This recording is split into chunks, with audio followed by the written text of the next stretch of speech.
Hello everyone. Today we have a PS5 controller that is going to be receiving an Extremerate back pedal kit. It's the Rise4, fully mappable. It's just a basic PS5 controller. This particular version is the BDM 030. Anyway, the kit. So this was a customer selected color. Gone with the sky blue. So in the kit we just have your basic back, nothing overly extravagant, some decent grip, and of course all your attachments for the rear paddles. So we'll put that aside for now. There's the rest of the buttons that go on the rear. We'll show that later. For now, let's take them out. It comes with a screwdriver set, a little nylon pry, and lots of screws. This is garbage. Don't need it. Throw it away. And then inside is our ribbons. This is what's going to make all the magic happen with inside the controller. So we have our RF cover. It's actually an IR. Sorry, not RF. We have our interrupter ribbon. L3R3 ribbon. This little guy goes to your touchpad, and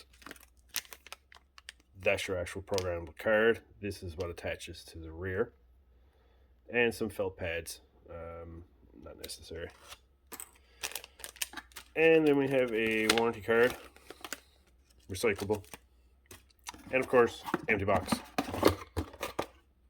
also not needed. So let's put all this aside, and to start off, your controller. So very first thing we're going to do is remove our L1 and R1 buttons at the top. So to do so, probably in here, just give it a pop, just like that. And then for these, you want to remove this piece as well. Same thing, lift in, and that just pops off. So we'll put our buttons aside for now.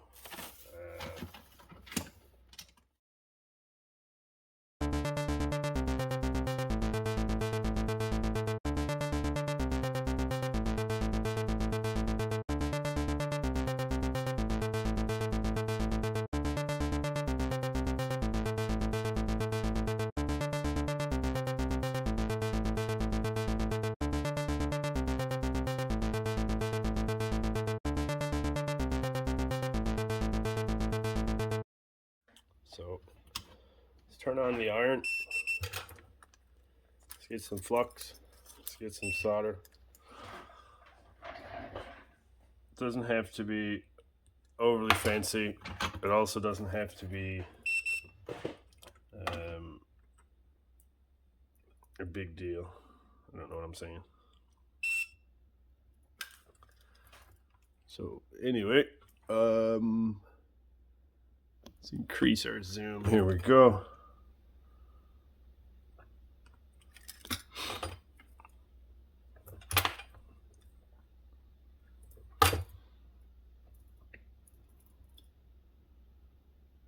And want to try to keep that flat. Come on, there we go. So there's our wire. I'm going to clean up the flux that's on that. I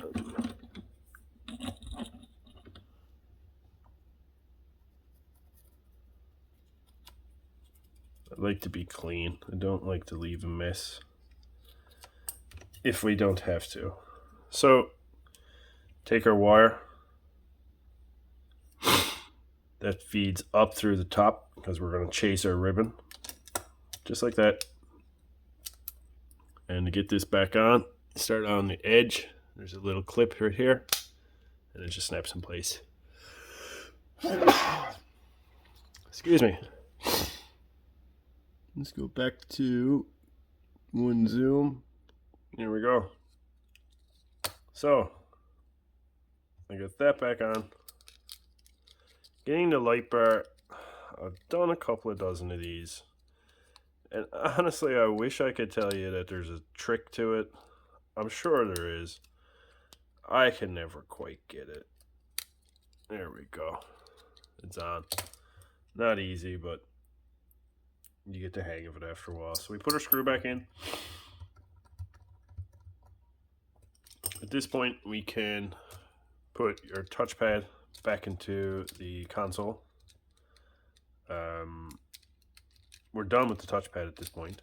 There's nothing else we need to complete with it. Come on.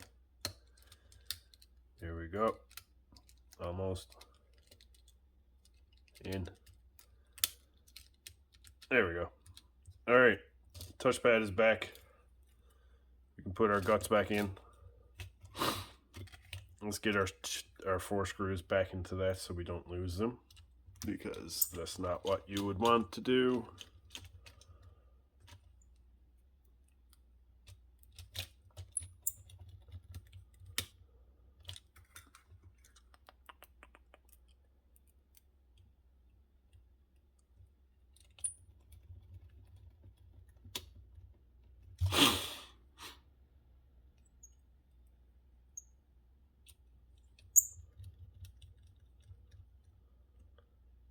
All right, so our touchpad is in. Now we have this little ribbon. So this is an interrupter ribbon. Essentially what it's going to do is it's going to take all the signal that I'm going to feed into it, well, the controller will, and down here, this ribbon here, that's your contact for all your buttons. So as they make contact here, this ribbon creates a circuit, joins it to this board. But this ribbon is going to sit between the two of them. So it's going to intercept and kind of interrupt, hence why it's called an interrupter ribbon. So we're just going to place that down on the pad, like so. Make sure it's actually positioned centered, because when we sandwich it, we want to make sure it stays. So for now, flip this back around and get our ribbons down. Get this guy back up. Doesn't need to be. There we go. There. So we got a ribbon onto the top. That's going to sit down across the board like this. That'll sit on the battery. This rolls back, and this connects to your rear panel. We're not quite done yet. So we have this lovely little board here. So on the bottom of them, they're labeled. It's hard to see. This one is labeled L3. This one is labeled R3. So these are going to line up against the your actual button ports. Let me zoom in here so I can actually show you a little bit better. Focus. All right. So these will go to this point and that point. They line up pretty easily. I'm just going to apply some solder to the points. Because what I like to do is I like to remove most of the solder from the pins so that the ribbon can sit flat. I'm not trying to desolder the entire thing. Enough just, again, so the existing solder is not in the way. And I can lay this down flat and have it actually physically connect without having to fight with it too much. Did I just hit that? Yeah, I did. That's my big head. Sorry, gets in the way sometimes. There we go. And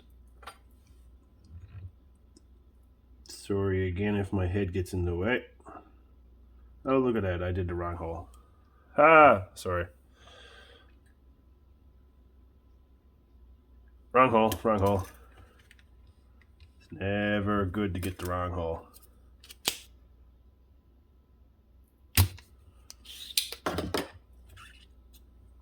Anyway, all the innuendos you need is right there.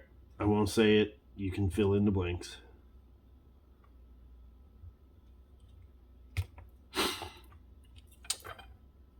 Dab of solder. Of course, some flux makes things so much easier. If you're wondering where my solder is coming from, I'm applying it to the iron and then putting it down on the pad. It's easier as you hold it in place. I don't have 3 hands. Anyway, solder that one back. There. Alright, so we have our soldering is done. The wire's on. That ribbon is complete. Let's go back. There we go. Zoom out a little. And like always, I don't like flux left on the board. So we're just going to clean it up a little bit. You don't have to go crazy with scrubbing it. It doesn't have to be spotless, but general rule of thumb is leave everything a little bit cleaner than what you entered it.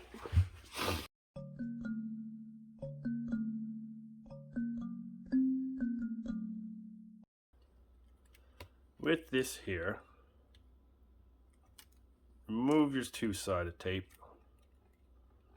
What we're going to do now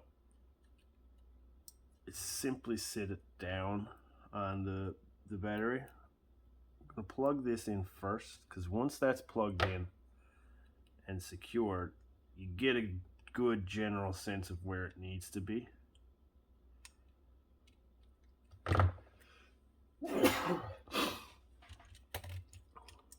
And again, let's lift up a little, reposition. I want it kind of straight. I don't want it angled too much. There we go. And ribbon is in.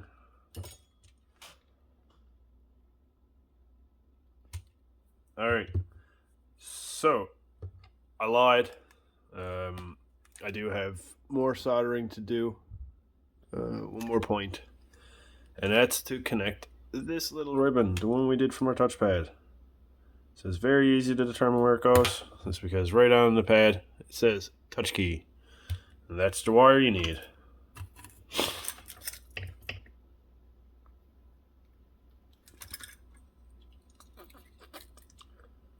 So I'm going to feed it under that ribbon because there's a reason. And again, I'll get to that when I get to it. Oh my god. Don't want to leave the iron touching for too long. I'm currently soldering at 390 degrees. The ribbon is it's fairly thin, so you just want to tack it real quick.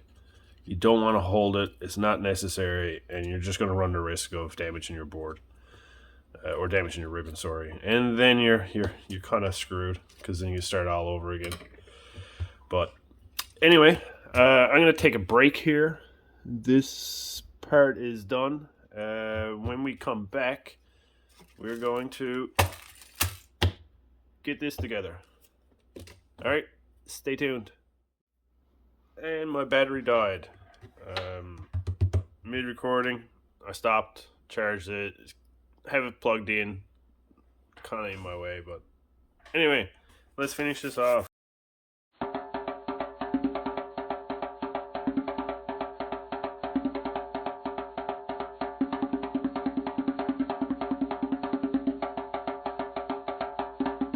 Well done, well done. Let's bring our controller back. You take a ribbon, slide it up through the connector or the slot on the back of the console. We can close this part up now because we've done everything we need to do inside the controller. And now with the bracket on, we can continue. We can finish the rest of it with this closed up. Kind of sweet looking. two-tone.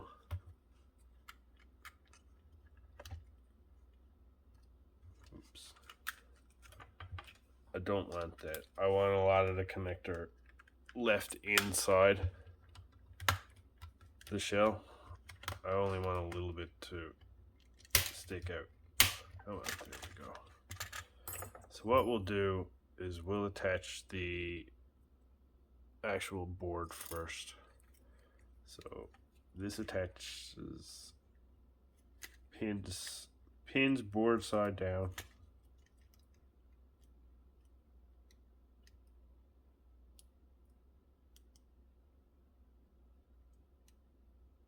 Oh, this don't want to cooperate, does it?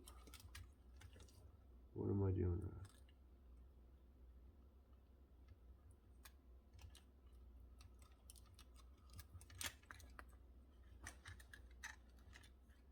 Now, I like to put it in place.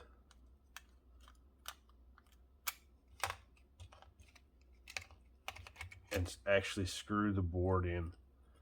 And these take the smaller screws that you'll find in your kit. There's several there. Extremerate likes to give spares, which is great. Much appreciative. But you only need two. The rest are just extras. So don't be alarmed when you do install your kit that you notice you have a lot of screws left over. There's not that many. There's only these two and those four, and then it's your regular screws that go back. So don't worry about all the extras. They are exactly that, just extras.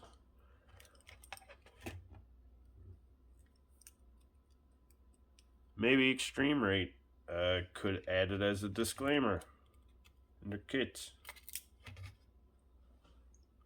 Or no.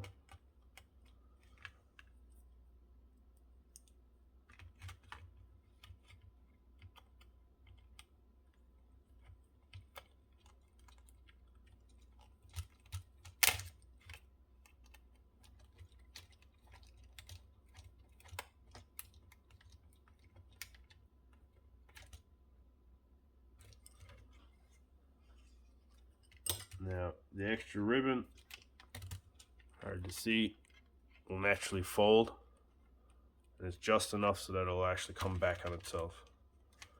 But you must be careful putting it back on, as you always do run the risk of kinking it and pinching the ribbon, which you don't want to do. In this case, I never. Everything is nice and neat.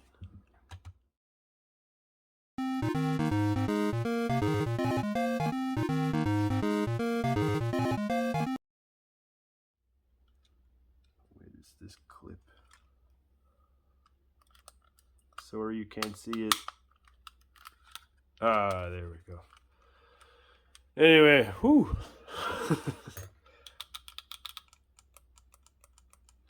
Now it's time to put the rest of the screws in and hand it off to the customer.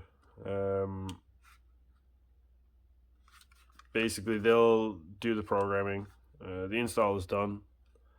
Of course, you hold down your set button, and hard to see your red LED. Can you see it? It's too bright here. Anyway, it enters into the controller shut off. That's why the battery's probably dead.